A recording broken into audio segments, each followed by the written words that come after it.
Oke, halo semua, selamat siang. Terima kasih udah menyempatkan untuk join di kelas pajak kita yang pertama. Jadi, di sini tujuan dari kelas pajak yang pertama ini kita bakal kenalan sama definisi dari pajak, kayak istilah-istilahnya, sama apa itu subjek, apa itu objek.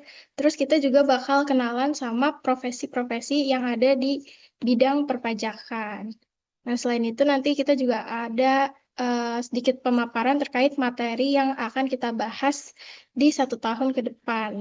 Nah, sebelumnya kita perkenalan diri dulu ya buat yang pertama kali. Nah, jadi di sini aku Syifa Nurul Aziza sebagai PIC dari kelas pajak ini selama 1 tahun. Oke, nah mungkin Alisa dan Hesti boleh perkenalan dulu ya sembari aku share screen.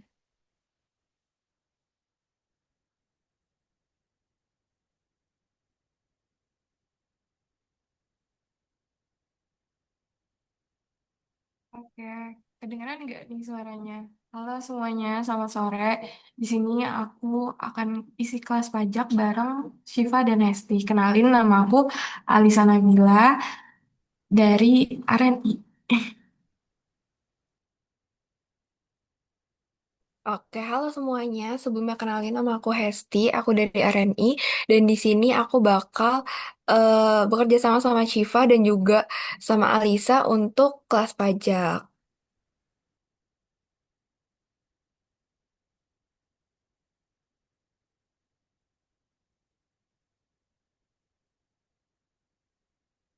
Nah, oke guys. Jadi,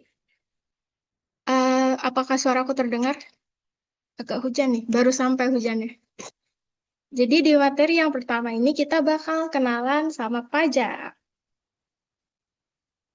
Nah, sebelumnya aku mau nunjukin materi apa aja yang akan kita bahas 1 tahun ke depan. Nah, yang pertama itu hari ini ada pengenalan perpajakan, terus nanti ada pengantar hukum pajak dan KUP, lalu yang ketiga ada pajak penghasilan, lalu selanjutnya dirinci lagi ada pajak penghasilan di pasal 21 dan 26.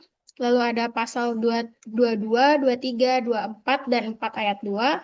Lalu kita akan ada satu kelas pajak khusus untuk belajar study case perhitungan PPh orang pribadi. Lalu kita juga bakal belajar pajak penghasilan untuk badan.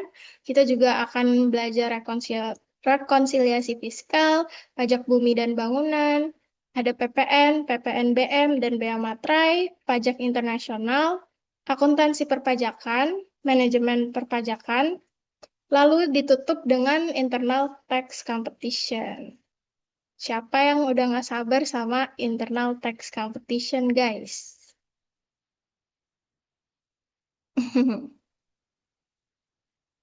Nah, ini kita kenalan dulu ya, guys, sama konsep pajak. Oke, mungkin yang berikutnya ini adalah konsep dasar dari pajak. Jadi kalau menurut Undang-Undang Nomor 28 Tahun 2007 ini udah tertulis kalau pajak adalah kontribusi wajib kepada negara yang terutang oleh orang pribadi atau badan yang bersifat memaksa berdasarkan undang-undang dengan tidak mendapatkan imbalan secara langsung dan digunakan untuk keperluan negara bagi sebesar-besarnya kemakmuran rakyat. Jadi maksudnya apa sih? Jadi pajak itu sebenarnya adalah uang yang kita, jadi iuran yang wajib kita bayarkan kepada negara. Kenapa sih ini tuh wajib? Karena ini tuh udah ada undang-undangnya, makanya kita wajib untuk membayarkan iuran tersebut ke negara. Dan kita pun nanti nggak akan dapat imbalan secara langsung ketika kita ngebayarin pajak tersebut. Tapi kita bakal ngerasain imbalan tersebut melalui fasilitas-fasilitas yang dibangun sama negara gitu. Misalkan kayak pembangunan infrastruktur, kayak rumah sakit, terus jalan, terus bisa juga sekolah. Kayak gitu untuk konsep dasar. Mungkin boleh di next.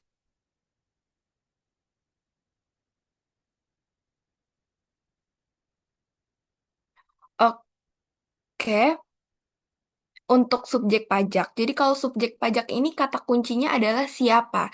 Jadi siapa yang akan dikenakan pajak gitu ya. Ini bisa berupa orang pribadi ataupun badan. Nah, terus kalau misalkan objek pajak, kata kuncinya adalah apa? Jadi apa yang akan dikenakan pajak bisa berupa penghasilan atau mungkin aset dan juga transaksi kayak gitu. Terus di sini, kalau di Indonesia, pajak itu dibagi jadi dua. Ada pajak pusat dan juga ada pajak daerah. Kalau misalkan pajak pusat itu akan diurus sama DJP, dan kalau misalkan pajak daerah, itu bakal diurus sama Pemda. Dan di sini ada jenis-jenis pajak. Kayak yang pertama itu ada pajak PPH. Subjeknya ini kan siapa? Siapanya ini bisa orang pribadi, terus badan, warisan, ataupun bentuk usaha tetap. Terus untuk objeknya itu penghasilan. Penghasilan itu kayak misalkan gaji, terus laba usaha, terus bunga, sewa, dan lain-lain. Nah, jadi intinya PPh itu nanti dikenai atas penghasilannya. Nah, terus kalau misalkan untuk alurnya nanti untuk penghasilan, jadi perusahaan itu akan memotong pajak PPh ini langsung dari gaji karyawan di setiap bulannya. Nah, nanti si perusahaan ini akan setor ke negara. Jadi pokoknya nanti tuh karyawannya cuma akan menerima bukti potong. Lalu setiap di akhir tahun baru si wajib pajak ini ngelaporin total penghasilan yang dia dapat, terus pajak yang udah dipotong melalui SPT tahunan PPh orang pribadi. Mungkin ini untuk secara lebih lengkapnya juga bakal kita bahas di pelatihan SPT nanti. Terus yang berikutnya itu ada PPN atau PPNBM. Nah, ini untuk subjeknya itu adalah pengusaha kena pajak. Terus untuk objeknya adalah penyerahan barang atau jasa. Kalau untuk PPNBM ini penyerahan barang atau jasa yang barang mewah gitu. Terus untuk PPN ini tuh pajaknya nggak dikenai secara langsung. Jadi kalau misalkan PPN ini penjual atau PKP tadi itu wajib untuk memungut PPN dari pembeli dan penjual itu akan menyetorkan ke negara. Jadi beban akhirnya itu ditanggung sama konsumen. Contohnya itu kayak misalkan kita belanja di supermarket, terus kita ngebayarin PPN.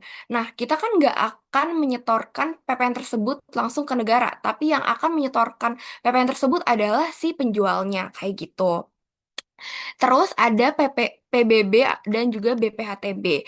Untuk PBB dan BPHTB ini itu terkait aset tidak bergerak atau properti. Nah, untuk PBB sendiri itu tuh kayak pajak tahunan yang kita bayarin setiap tahunnya, misalkan pajak tahunan untuk rumah yang kita tinggalin, kayak gitu. Kalau untuk BPHTB itu adalah objeknya itu perolehan hak atas tanah atau bangunan. Jadi misalkan kita jual atau beli terkait tanah ataupun bangunan kayak gitu. Kalau itu terkait BPHTB. Berikutnya ada bea materai. Kalau bea materai ini terkait kayak materai fisik ataupun elektronik yang biasanya itu harganya 10.000 gitu ya, kayak gitu.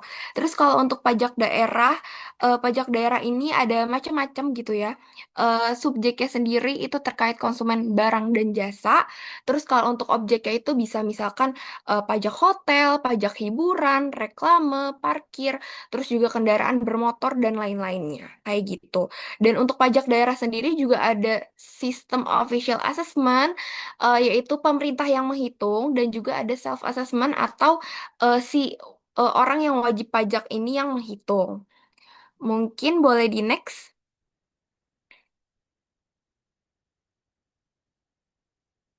Oke, untuk fungsi dan peran pajak bagi negara, yang pertama itu adalah anggaran atau budgeter. Jadi, fungsi pajak yang pertama ini maksudnya apa sih? Jadi, eh, pajak sendiri itu dijadikan sebagai pendapatan negara untuk ngebiayain pengeluaran-pengeluaran negara. Pengeluarannya ini misalkan bisa untuk gaji PNS, terus TNI ataupun Polri, terus kayak untuk pembangunan infrastruktur gitu ya. Terus, kalau misalkan yang kedua itu ada fungsi mengatur, kayak namanya yaitu mengatur. Jadi ini sebagai alat untuk mengatur dan untuk mencapai tujuan tertentu, baik itu di bidang ekonomi ataupun sosial. Misalkan pemerintah tuh pengen supaya masyarakat itu bisa mengurangi atau menghambat konsumsi akan miras ataupun rokok. Maka pemerintah itu mengadakanlah atau memunculkan pajak untuk miras ataupun rokok. Itu untuk fungsi mengatur. Terus yang ketiga ada fungsi stabilitas.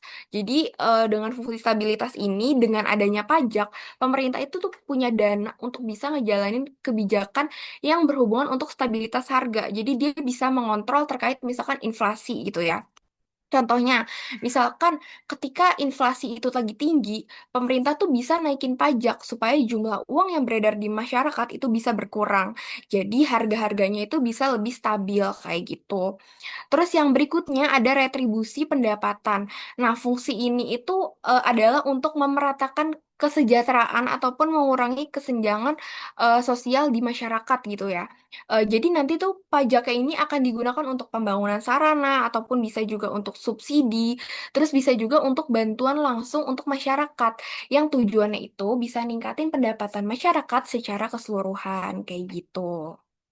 Mungkin boleh di next.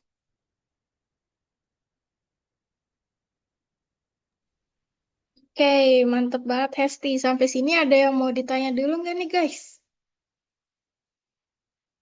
Nih, kayak kalian bingung nggak kenapa ini masuk warisan gitu?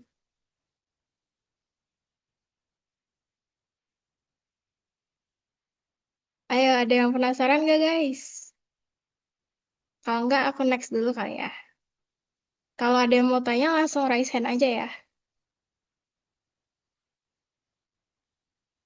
Nah, selanjutnya kita bakal kenalan sama istilah-istilah yang ada di dunia perpajakan. Biar di next pertemuan kita jadi lebih familiar sama kata-katanya. Jadi ini kayak kata-kata atau istilah yang sering dipakai gitu. Nah, yang pertama wajib pajak. Nah, wajib pajak itu tuh kayak orang pribadi atau badan yang memiliki kewajiban perpajakan. Nah, itu biasanya ada syarat tertentu kayak syarat objektif sama syarat subjektif. Biasanya orang dibilang udah wajib pajak itu kalau dia udah punya penghasilan atau ketika dia udah punya NPWP. Kita sebenarnya juga udah bisa jadi wajib pajak sih, guys. Nah, terus yang kedua ada NPWP. Ini yang sering kita dengar. Nah, jadi NPWP itu kayak nomor pokok wajib pajak. Itu merupakan identitas resmi wajib pajak dalam administrasi perpajakan. Nah, misalnya kita di kelurahan itu kan ada KTP buat administrasi di kelurahan itu. Nah, buat di perpajakan kita pakai yang namanya NPWP. Nah, buat NPWP sendiri ini udah bisa kita bikin secara mandiri di rumah masing-masing pakai Cortex. Jadi nggak perlu datang ke KPP-nya langsung. Kalau kayak aku gitu, walaupun belum ada pendapatan juga bisa bikin NPWP. Nanti di bagian pendapatannya dikosongin aja, terus lapor SPT-nya jadinya dinolin. Aman kok. Dan- Terus yang selanjutnya ini tarif pajak. Nah, kalau tarif pajak ini tuh kayak persentase yang udah ditetapin di undang-undang. Kayak misalnya PPh satu itu tarifnya progresif segini, segini, segini.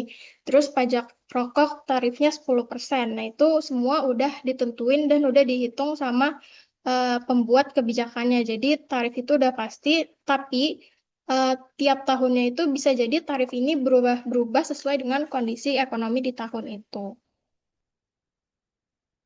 atau ada faktor-faktor lain yang mempengaruhinya. Jadi tarif bisa berubah, bisa enggak. Nah, terus ini ada DPP. Kalau DPP itu dia dasar pengenaan pajak. Jadi buat ngitung pajak itu kita belum tentu ngitung semuanya. Kayak misalnya yang aku baru belajar itu pajak rokok.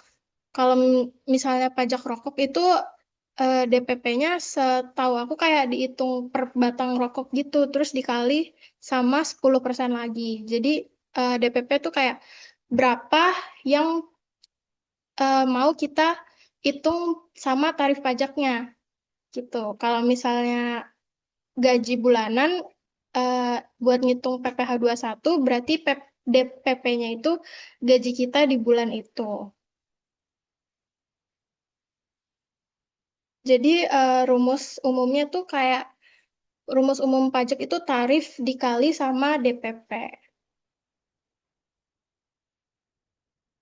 Nah, ini perbedaan DJP sama KPP. Kalau DJP itu Direktorat Jenderal Pajak, dia itu di bawah Kemenku langsung. Nah, dia biasanya yang mengelola pusat perpajakan kayak perpajakan pusat sama yang membuat kebijakan. Nah, sedangkan KPP itu unit yang ada di bawahnya DJP. Nah, mereka itu lebih ke pelayanan atau kayak unit yang melayani wajib pajak kayak misalnya kalau ada trouble atau apa gitu kita datangnya ke KPP. KPP itu juga ada beberapa tingkat gitu guys. Nanti kita mungkin bahas lebih lanjut di next pertemuan. Nah, terus ini ada yang namanya SPT. Nanti kita belajar lebih lanjut di pelatihan SPT. Kalau SPT ini itu isinya surat pemberitahuan, jadi kayak formulir.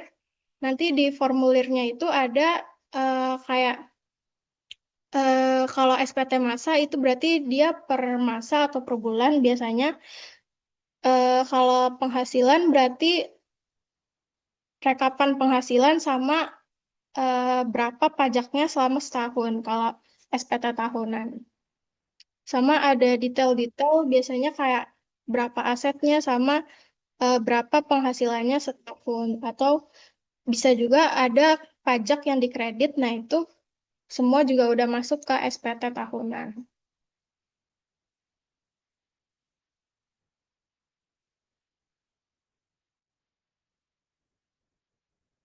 Nah, ini perbedaan SPT tahunan sama SPT masa. Jadi SPT masa itu nanti kayak disatuin di SPT tahunan. Nah, contohnya itu kayak pengusaha kena pajak. Itu kan tiap bulan pasti ada rekapan PPN masukan sama PPN keluaran. Nah, itu nanti itu masuknya di SPT masa. Kalau SPT tahunan itu contohnya yang nanti kita bakal lakuin, yaitu pendampingan pengisian SPT untuk orang pribadi.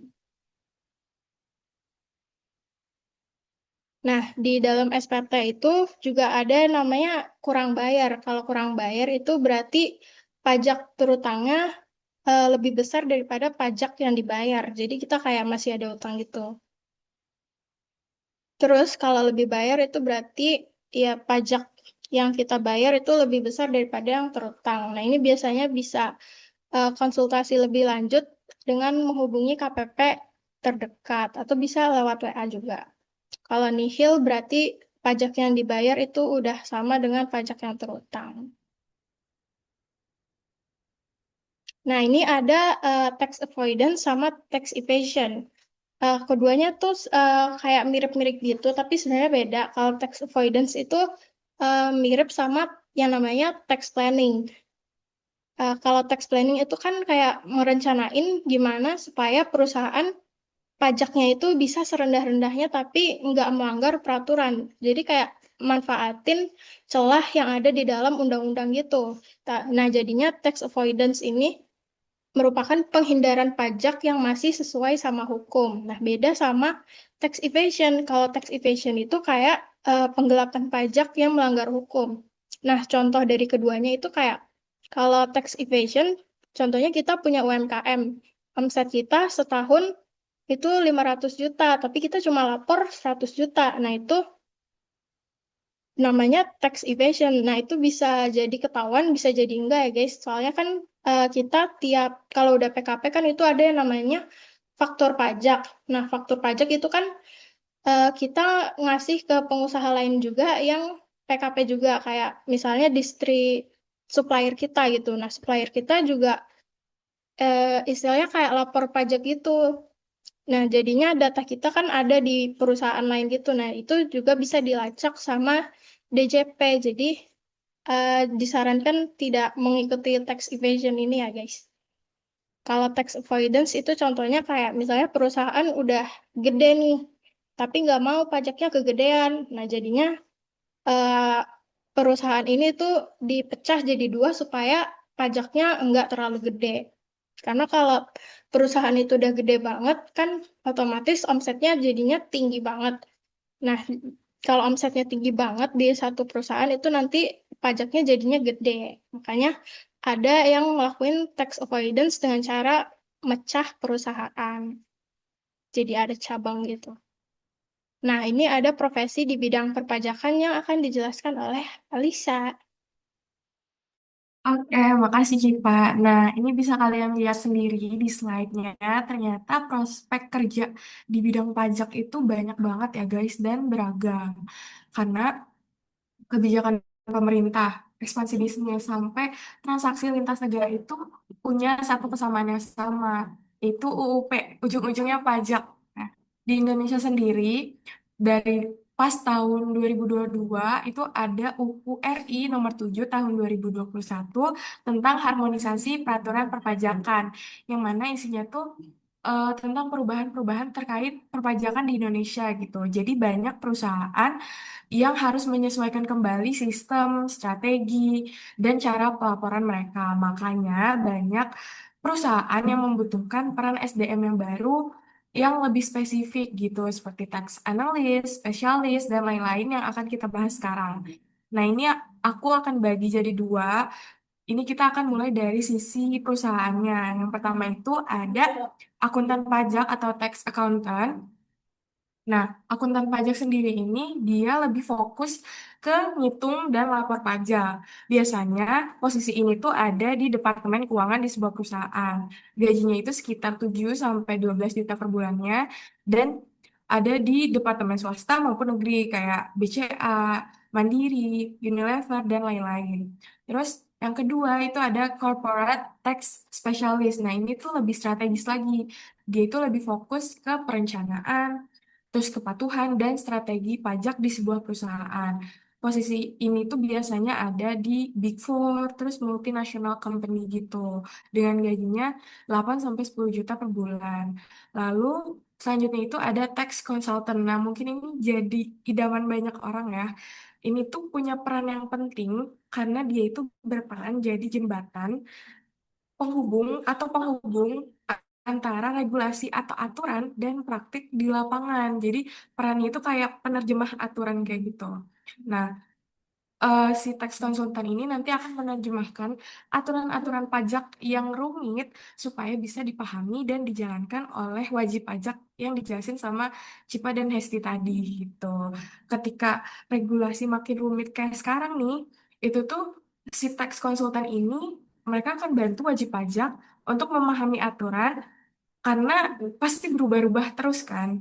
Nah, dan si tax konsultan ini juga memastikan keputusan pajak yang diambil sebuah perusahaan itu nggak salah langkah gitu. Tapi untuk jadi seorang tax konsultan itu kita nggak bisa ngeklaim kita sebagai tax konsultan. Tapi tapi harus butuh izin resmi dan sertifikasi. Di Indonesia sendiri, konsultan pajak atau tax consultant itu harus punya sertifikasi USKP dan izin praktik dari DJP gitu. Terus kalau misalnya udah sampai ke tahap konflik, itu ada yang namanya tax auditor dan tax lawyer. Nah, auditor sendiri itu bertugas memeriksa laporan pajak entah itu perusahaan ataupun individu, untuk memastikan kepatuhan pajak. Nah, posisi ini tuh biasanya ada di kantor pajak pemerintah kayak Dirjen Pajak ataupun firma audit swasta gitu. Lalu selanjutnya itu ada tax lawyer. Nah, tax lawyer ini yang menangani sengketa, banding, dan juga litigasi pajak di pengadilan. Nah, posisi ini tersedia di firma-firma hukum banyak lah di Indonesia atau bisa juga konsultan independen gitu. Nah, lowongan si posisi tax lawyer ini bisa kalian akses di situs hukum atau Asosiasi Konsultan Hukum Indonesia atau AKHI dengan gajinya sekitar 15 sampai 30 juta per bulan. Nah, kalau tadi aku udah bahas dari sisi perusahaan, aku akan bahas dari sisi negaranya. Nah, dari sisi negara sendiri ini ada dua. Yang pertama itu ada pegawai pajak atau tax officer. Nah, pegawai pajak ini mungkin yang paling banyak berinteraksi sama masyarakat di Indonesia ya, karena mereka itu berperan untuk menjalankan sistem di lapangan kayak pelayanan, administrasi, dan juga pengawasan. Nah, pekerjaan ini tuh tersedia di kantor pelayanan pajak di Indonesia. Gajinya itu sekitar 5 sampai 10 juta per bulan tergantung golongan dan lokasinya. Lalu, yang terakhir itu ada pembuat kebijakan pajak. Nah, seperti namanya sendiri ya, mereka ini yang eh, membuat dan merancang aturan yang akhirnya nanti akan berdampak ke seluruh perekonomian bahkan lintas negara gitu. Nah, posisi ini tuh ada di Kementerian Keuangan dengan gajinya sekitar 15 sampai 25 juta per bulannya.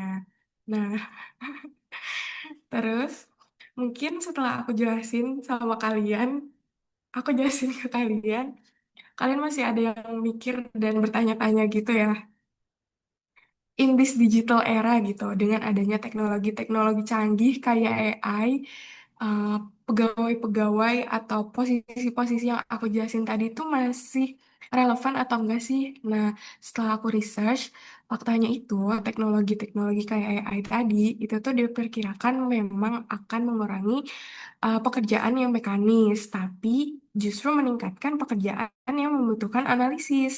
Jadi benar AI yang bisa ngitung, tapi AI itu nggak bisa ngambil keputusan strategis dan juga nggak bisa ngambil eh, atau menafsirkan atau menerjemahkan aturan-aturan dalam ke konteks bisnis dan juga hukum.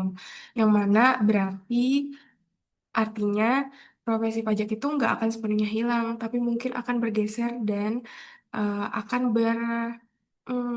adaptasi dengan teknologi-teknologi yang akan muncul di kemudian hari gitu. Jadi bisa disimpulkan kalau misalnya pajak itu tuh bukan cuma satu pekerjaan aja, tapi juga tapi satu ekosistem kerja gitu. Ada teknisnya, ada strategisnya, ada hukumnya, sampai ke kebijakan gitu. Jadi selama ekonomi suatu perusahaan ataupun negara itu masih terus bergerak dan aturan itu akan terus berubah, tenaga pajak itu pasti akan dibutuhkan gitu. Cita-cita aku jadi AI. Udah deh kayak gitu, Cit. Ada yang mau bertanya nggak?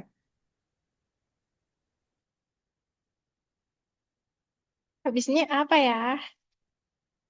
Wah, referensi. Nah, ini kalau misalnya kalian mau nyari kayak PMK, PP, atau undang-undang, kalian bisa ke website ini.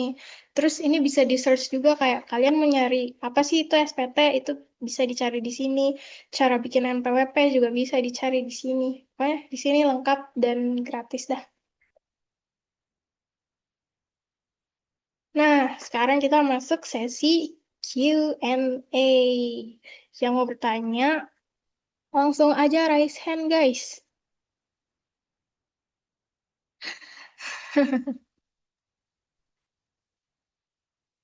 Nih, siapa ya yang angkatan 25 di sini?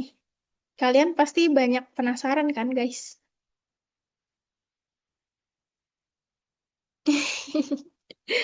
Best, best, best, best. Oh, Rina, mau nanya. Boleh, Rina? Eh, Kedengeran nggak suaranya? Kedengeran, Rina? Oke, gue mau tanya, kan gue sempet bikin NPWP gitu ya. Nah, Hmm. karena waktu itu emang ada keperluan juga, tapi karena gue nggak ada penghasilan yang tetap gitu. Apalagi sekarang kayak em, ya nggak ada gitu lah penghasilannya. Cuman gue belum ngecek lagi nih, kayak NPWP gue tuh masih aktif atau enggak gitu. Nah, kira-kira kan kalau misalkan ada NPWP itu masih harus lapor SPT atau enggak. Terus kalau misalkan harus, itu tuh karena dari kemarin-kemarin tuh gue nggak lapor, kira-kira bakalan em, ada dendanya gitu sendiri nggak dari DJP-nya sendiri gitu. Oke, nah, buat apakah kedengeran? Ya Buat nggak dengar. ngecek aktif atau enggak, kayak kamu terakhir bikin itu tahun berapa? 2024. 2024 berarti udah di Cortex. Belum, enggak. Jadi waktu itu bikin di apa ya lupa. Pokoknya enggak enggak enggak ada akun Cortex juga sih gue. Hmm. Ada webnya sendiri gitu. Kayaknya bisa dicek di akun Cortex-nya gitu deh. Kalau misalnya aktivasi itu nanti ada pilihan buat masukin nomor NPWP. Terus nanti bisa kelihatan dia aktif apa enggak. Nah, kalau enggak bisa nyari kontak KPP-nya gitu. Biasanya ada di Instagramnya kayak KPP Jaksel atau mana gitu. Terus buat SPT itu bakal didenda apa enggak? Kayaknya sih enggak, karena NPWP kamu sendiri kan belum masuk di perusahaan mana-mana kan. Jadinya perusahaan juga nggak ada yang motong PPh di kamu. Terus kamu juga jadinya nggak perlu lapor SPT juga gitu. Jadinya setahu aku sih nggak didenda gitu. Soalnya kita belum ada status pegawai di perusahaan mana-mana. Oke, mungkin sama satu lagi. Kalau misalkan punya gue nih masih aktif nih, tapi gue mau kayak nonaktifin gitu. Tapi kayak mungkin one day gue bakalan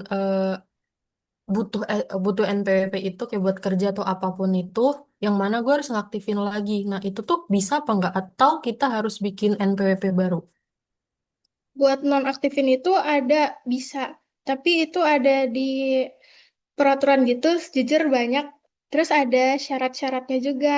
Nah, itu kamu bisa cek di ini, di JDIH Kemenku. Terus cari aja NPWP, itu nanti ada muncul kayak syarat-syarat buat nonaktifin NPWP.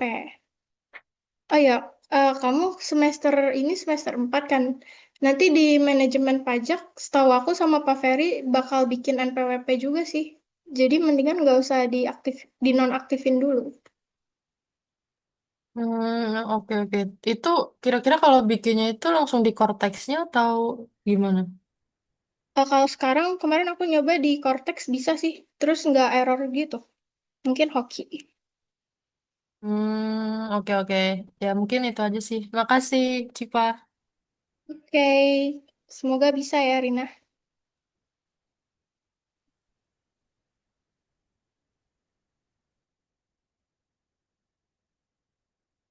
Ayo nih, ada lagi nggak nih yang mau nanya sebelum kita ke sesi kuis?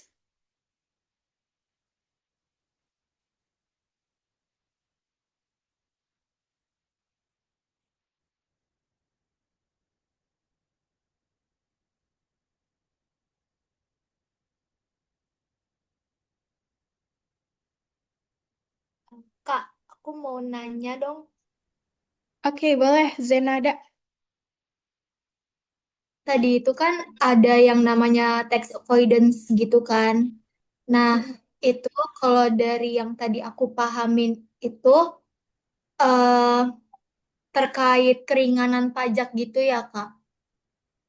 Maaf, agak putus-putus di akhir. Ah, kalau misalkan dari yang aku pahamin itu tax avoidance itu termasuk keringanan pajak atau gimana ya, Kak? Eh, Tax avoidance itu kita kayak nyari jalan gimana caranya supaya pajak kita nggak terlalu tinggi.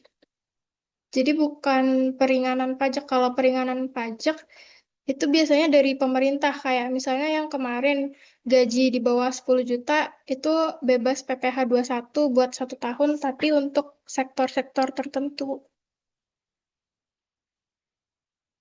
Oh, alah, berarti kalau misalkan tax avoidance itu kita yang nyari sendiri gitu keringanannya ya. Kayak Iya, jalannya gitu peluangnya. iya betul. Biasanya itu eh, dia ada di kerjaannya tax consultant buat ngituin perusahaan gitu. Kayak ngerencanain pajak perusahaan selama setahun biar nggak kebanyakan.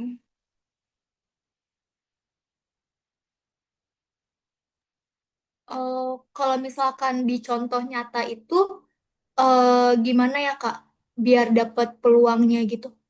Kayak apakah ada ketentuan-ketentuannya gitu? Hmm. Contohnya itu kayak yang tadi, misalnya perusahaan udah gede banget nih. Hmm, kayak perusahaan apa ya? Misal McD deh. Ini contoh aja ya, McD kayak baru pertama kali gitu. Nah, misalnya omset dia udah sampai miliaran banget nih, sampai triliunan. Itu kan udah gede banget. Nah, terus pajak itu eh, sesuai sama daya pikul. Nah, kalau penghasilan kita gede, otomatis tarifnya juga makin gede juga. Nah, buat tax avoidance ini contohnya kayak mecah perusahaan jadi dua, biar omsetnya itu juga kebagi dua. Jadinya omsetnya itu kan nggak segede itu. Terus biasanya kalau omsetnya kecil, dia dapat insentif gitu. Terus pajaknya jadinya lebih kecil deh. Itu contoh yang aku pelajarin. Oh, oke deh Kak, udah paham. Makasih ya Kak. Oke, Zenada. Yang penting di aturan boleh aja gitu sih kalau tax avoidance. Nggak ada yang melarang.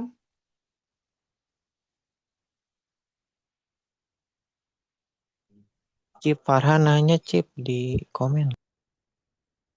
Oke. Mungkin bisa dijawab ini ya, Alisa. Oke, tadi ini aku baca pertanyaannya. Kalau mau jadi tax consultant, terus peraturan pajaknya berubah tiap tahun, itu mereka harus belajar lagi atau enggak? Apa bakal ada syarat-syarat tertentu? Kan butuh sertifikat ya kan? Mereka harus mengulang sertifikasi atau enggak?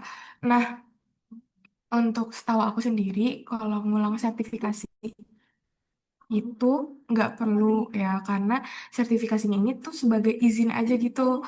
eh, Siapa Farha gitu, karena supaya mereka bisa ngeklaim atau kayak bisa izin kerja jadi tax consultant itu emang perlu sertifikasi. Tapi kalau misalnya untuk ilmu yang apa aturan yang terus berkembang tiap tahunnya, itu tuh mungkin bisa diupdate lewat workshop atau seminar atau eh, atau mm, apa pengembangan-pengembangan yang lain lah. Jadi si ilmunya itu aja yang perlu diupdate. Kalau buat sertifikasinya itu nggak perlu diulang setiap tahun, tapi kayak itu tuh sebagai izin kerja aja gitu. Tapi kalau misalnya emang aturannya terus berubah, ya dia harus menyesuaikan dari tahun ke tahun gitu. Terjawab atau enggak nih? Parha. Parha.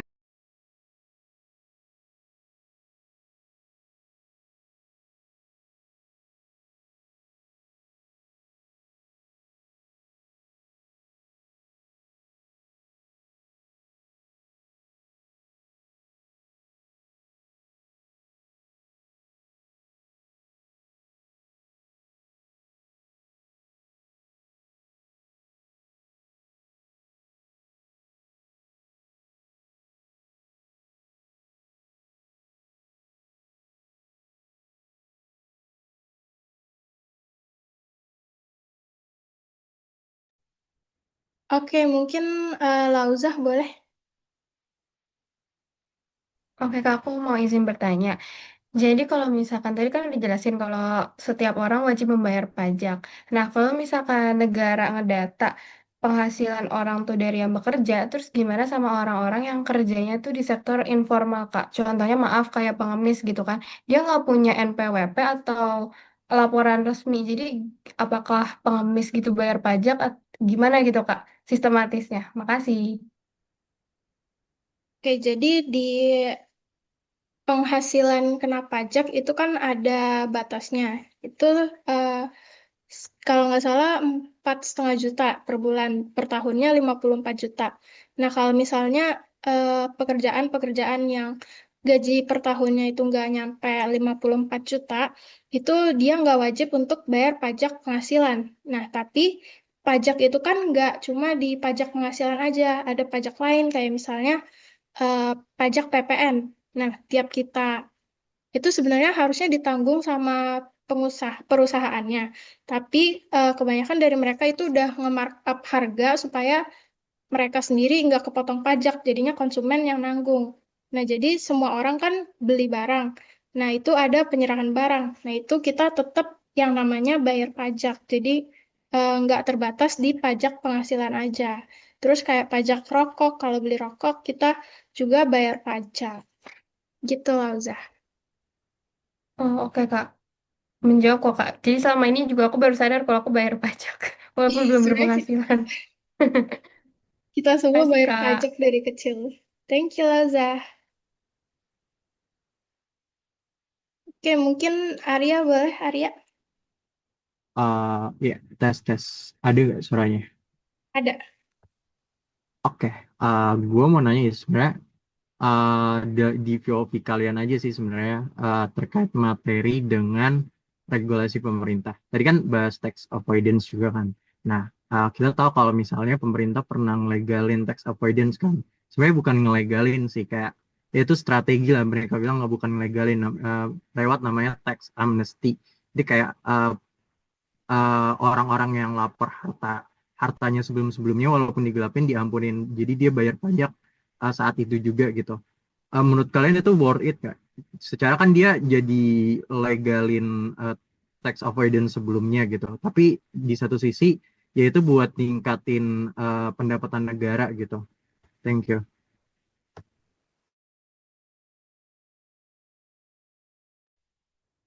Oke, mungkin temen aku ada yang mau jawab dulu nggak nih?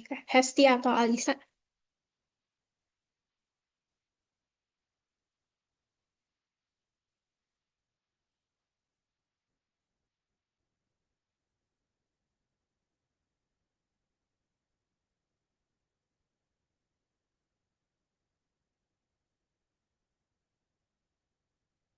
Oke, mungkin aku dulu ya. Jadi, tax amnesty itu kan kayak pengampunan pajak gitu ya buat orang-orang yang nggak bayar pajak, terus dibolehin buat lapor seadanya gitu. Iya nggak, Ar?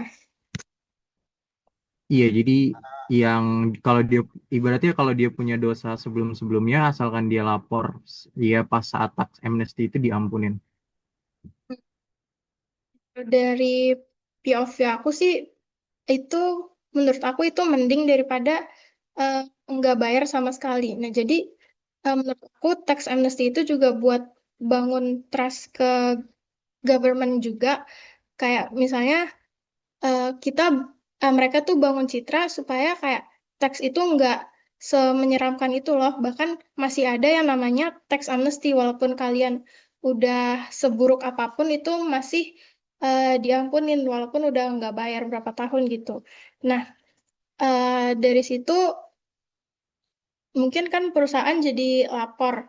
Terus perusahaan juga pasti jadinya masukin banyak data. Nah, selanjutnya itu dari yang aku belajar itu DJP jadinya bisa ngelacak kayak transaksi transaksi mereka itu udah berapa aja. Nah, jadinya di tahun selanjutnya mungkin mereka juga bisa ngelacak kayak kalau misalnya mereka itu ngelakuin tax evasion yang ngedatanya itu salah, padahal nggak ada tax amnesty lagi, itu bisa didenda. Jadinya buat ngebangun trust, menurut aku itu oke sih. Oke, thank you, thank you. Mungkin dari RNI ada yang lainnya. Mungkin ada yang mau nambahin?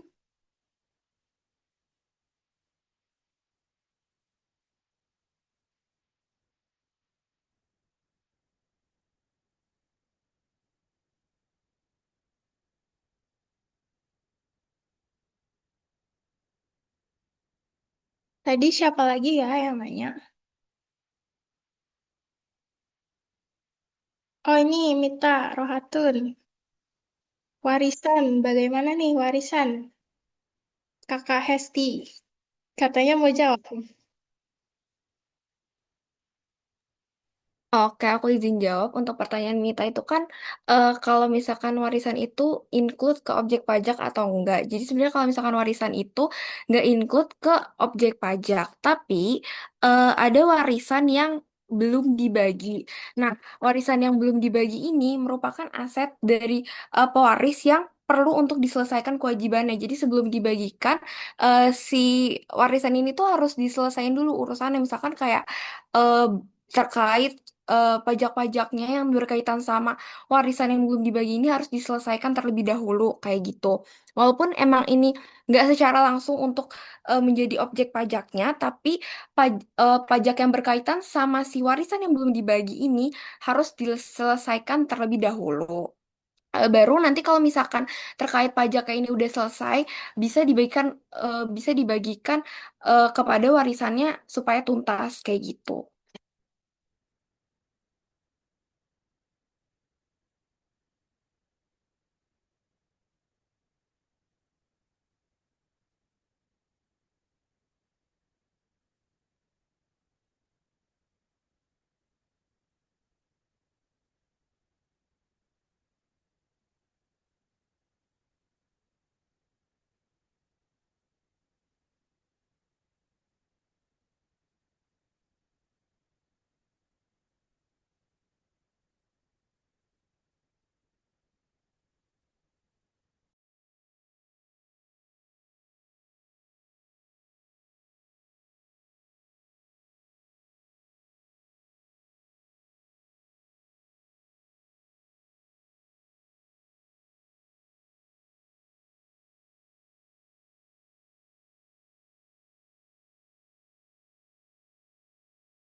Ada pertanyaan mana lagi ya?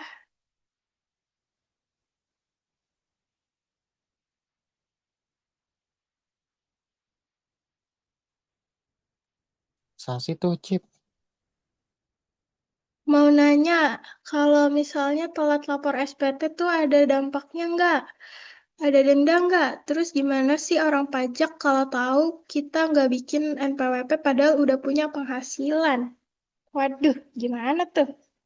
Mungkin bisa dijawab nih sama temen aku. Aku mau coba jawab kali ya, Cip. Jadi buat ada denda atau enggaknya, kalau misalnya kita telat bayar atau telat lapor SPT itu ada, jawabannya ada. Tapi untuk besaran dendanya tuh aku lupa, tapi itu macam-macam tergantung SPT-nya. Jadi ada yang tahunan pribadi dan segala macam itu beda-beda dendanya gitu, tergantung eh ngelanggar yang mana gitu. Terus kalau misalnya gimana si orang pajak itu tahu kalau misalnya kita nggak bikin NPWP padahal udah punya penghasilan.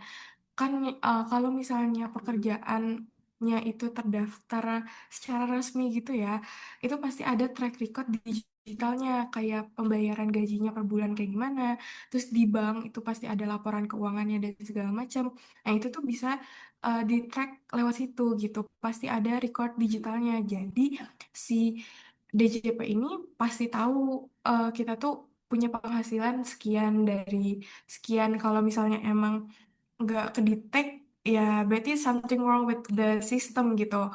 Entah itu digelapkan atau kayak gimana, tapi eh, intinya kalaupun emang resmi, itu pasti kedetek dan DJP pasti tahu kalau kita punya penghasilan gitu. Jadi kita perlu daftar NPWP gitu. Apakah terjawab?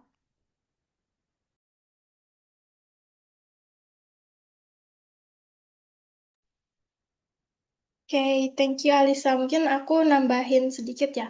Nah, misalnya ada suatu restoran atau rumah makan, itu dia nggak punya NPWP, tapi dia dari luar itu kelihatan kalau itu restoran, terus ada QRIS-nya.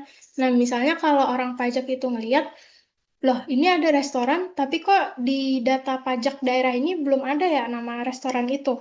Nah, itu mereka itu juga bisa lacak QRIS kita. Jadi mereka bisa lihat kayak, loh, transaksinya banyak, tapi kok nggak bikin NPWP. Nah, itu bisa disamperin sama orang DJP atau dikirimin surat untuk bikin NPWP. Gitu, Sasi. Apakah sudah menjawab? Nah, udah. Oke, apakah ada lagi guys yang mau nanya? Gak apa-apa ya guys, santai aja. Nggak usah terlalu formal.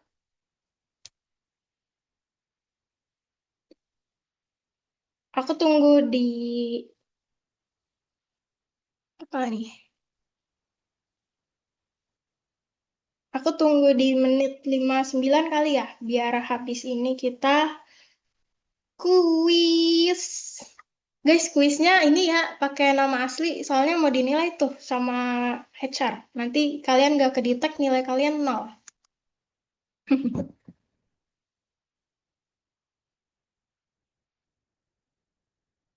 Tuh jangan kayak treasurer ganteng tuh, nggak ada namanya.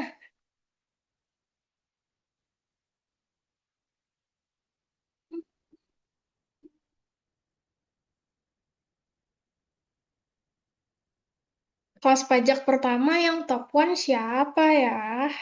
Jangan-jangan 100 semua nih.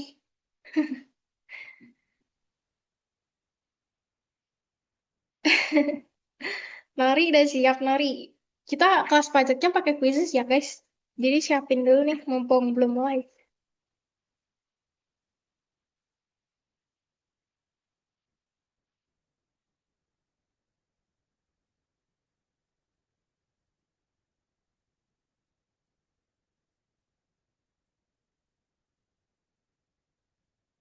Aku gantian share screen dulu ya, guys, sama Hesti.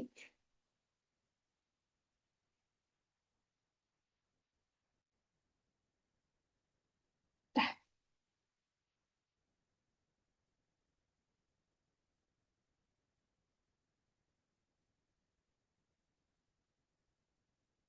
Oh, bentar, bentar.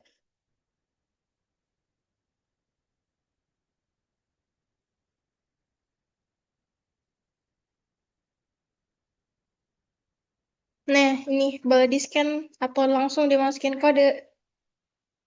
Ini nama apps-nya apa nih?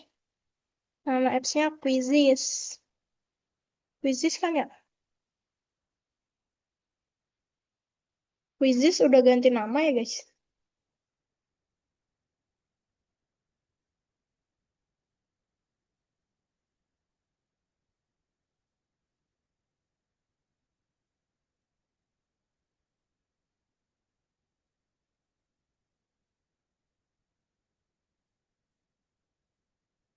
Oh, Waygram namanya Waygram.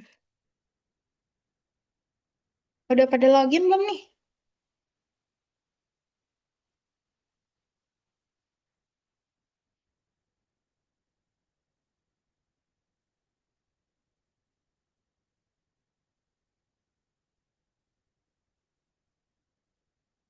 Absen dulu yang udah login, absen dulu yang udah login. Oh iya, maaf Naila, namanya Wayground.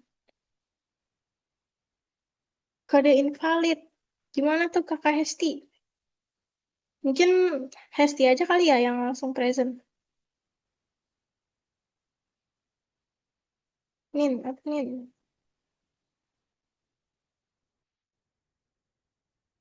Oke, bentar ya guys, sepertinya ada kendala nih.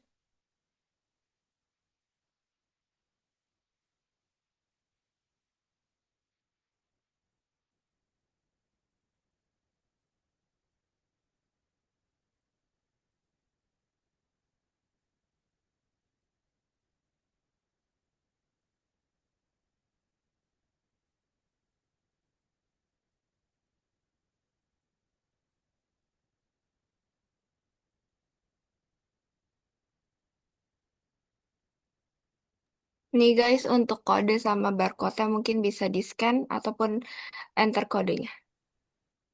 Kok bisa beda ya main di PPT?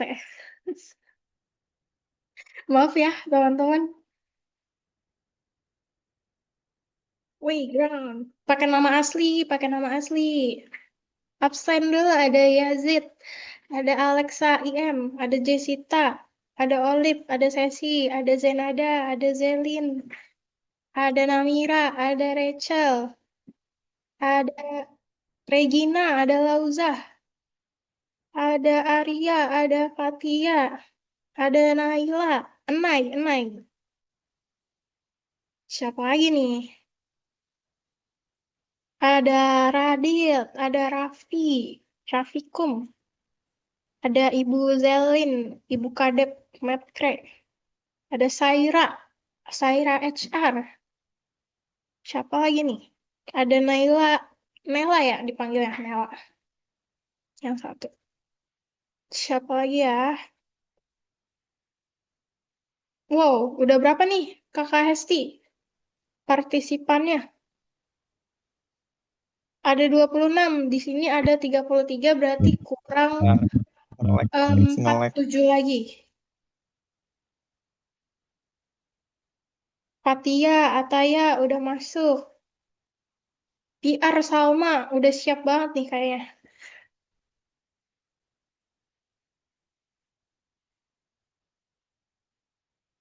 Soalnya gampang apa susah sih Kakak Hesti? Kalau tadi merhatiin pasti gampang banget nih. Aduh, gampang banget lah. Apalagi yang nanya ya, pasti udah paham.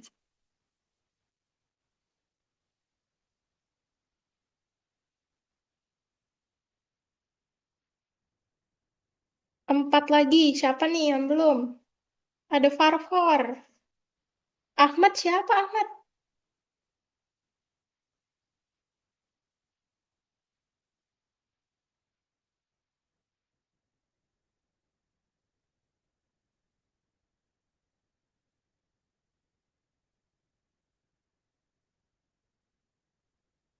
Wih, Naufal HR udah siap banget Naufal HR. Astagfirullah. Jangan ya guys ya.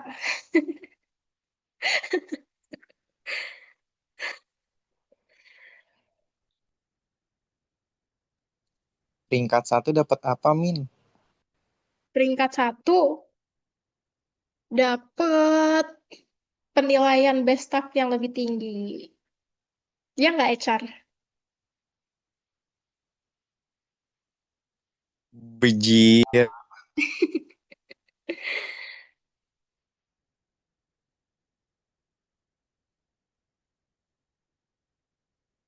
3 lagi guys, 3 lagi guys. Eh, 3 lagi kan kita ya, aku, Shiva, kamu, Shiva, Alisa. Berarti ini udah semua ya?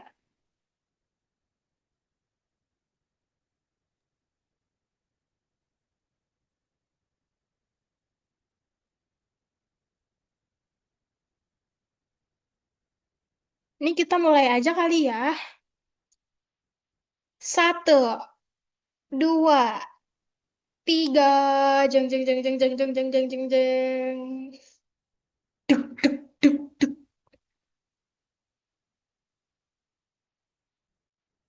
View responses dong, view responses.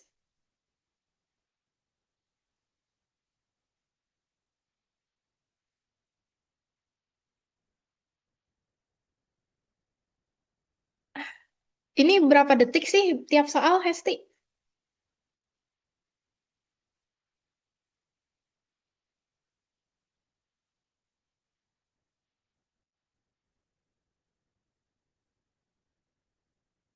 Wih, 80% bener. Gacor.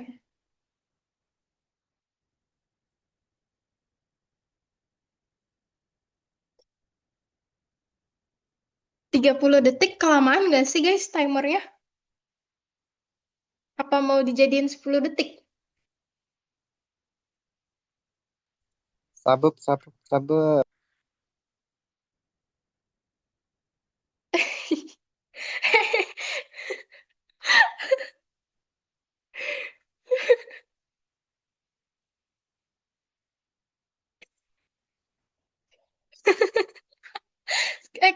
Si Hesti maunya 10 detik guys tiap soal. Dia bakal end di detik 20.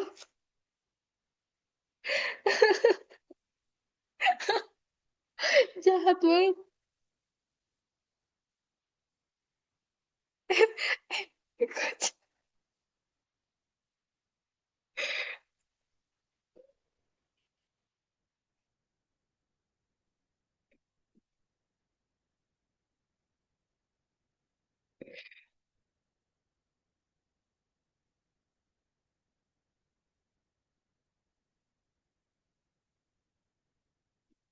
Arya cepet banget nih Arya jawabnya. Arya, Alexa.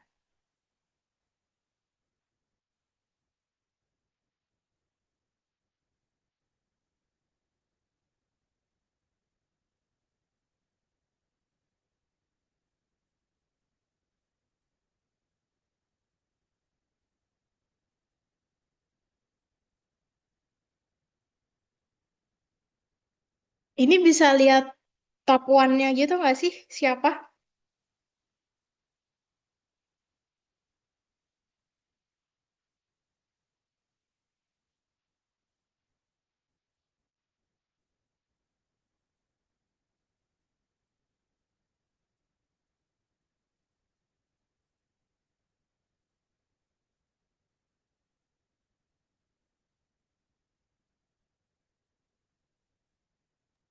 Backgroundnya nggak ada musik kah? Sepi bener.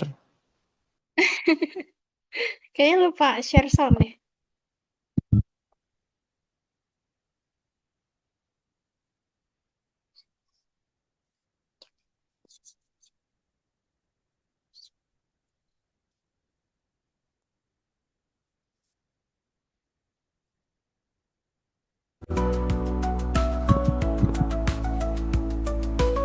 Yeay.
Hesti nyanyi manual aja Hesti buat background backgroundnya. Suaranya nggak muncul ya?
Wede, hampir benar semua.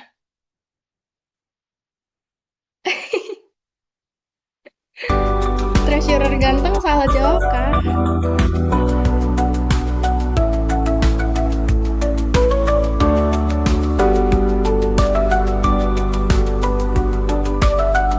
Ayo pengindaran pajak. Ayo apa ayo tax holiday. Tax holiday ini sekarang lagi holiday kita. Tapi bohong.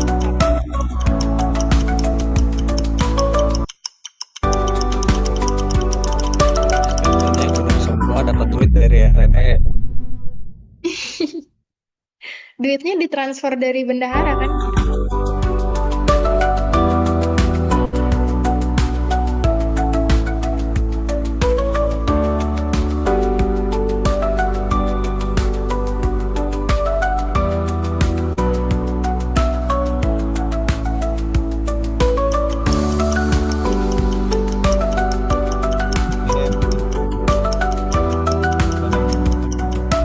Gajinya berapa? Gajinya berapa, weh?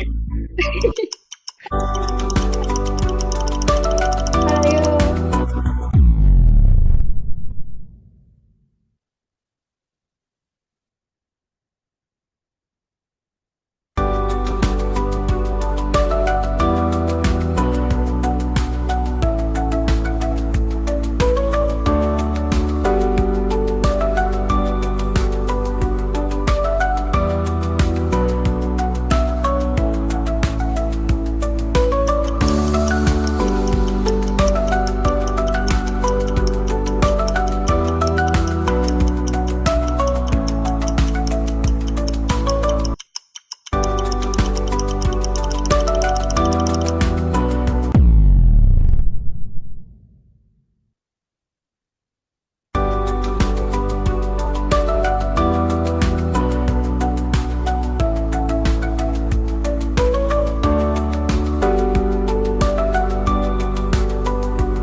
Udahan ini. Gimana nih, Hesti? Mau ditunjukin nggak leaderboardnya?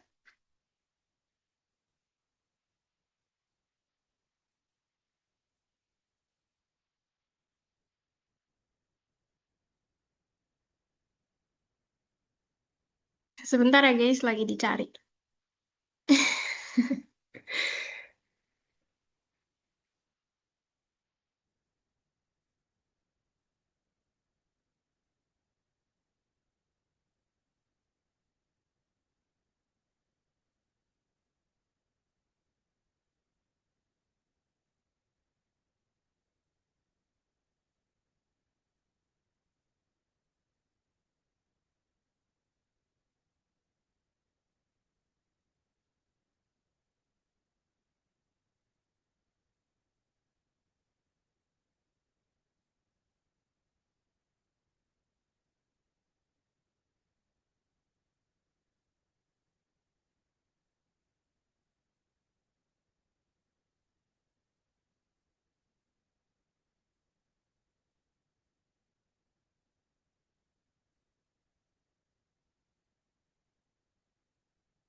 Sebentar ya guys.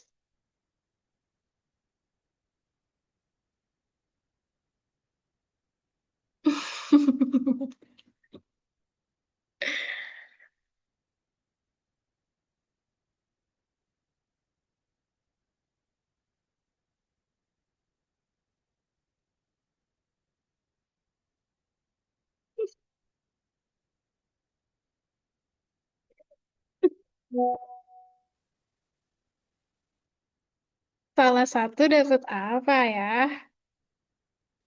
Salah satu dapat dapat 93%. Lah kok nama gue gitu sih anjir. Aduh. Kok skor gedean gue, Nori di atas gue. Salah nih, salah nih. Ya berarti Ya Nori. dong. Iya sih.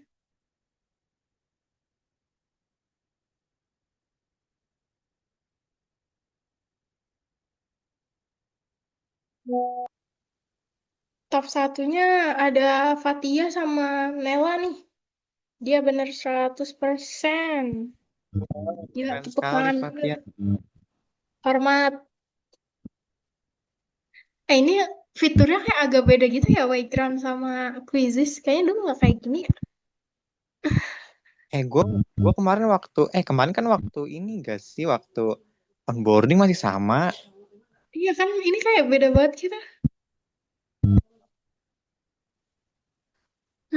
Wow. Scroll min. Boleh, Min HR di scroll. Ih, rata-rata sebenarnya pada banyak-banyak semua ya. Wow. Tunjukin ini ke Panana, boleh. Keren anak TC. Udah siap jadi relawan SPT nih. Siap menangani 100 klien. Ini kenapa Ahmad nggak Sahai. ngisi?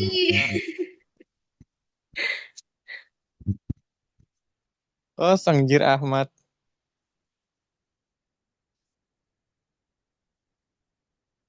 Oke guys, nanti nilai-nilai ini bakal dijadiin rekap sama HR. Terus habis ini kita sebelum menyudahi, kita foto bareng dulu kali ya. Boleh nih di on cam kameranya dipakai virtual backgroundnya atau kalau mau pakai apa tuh namanya, avatar juga boleh kalau misalnya lagi berhalangan untuk on cam.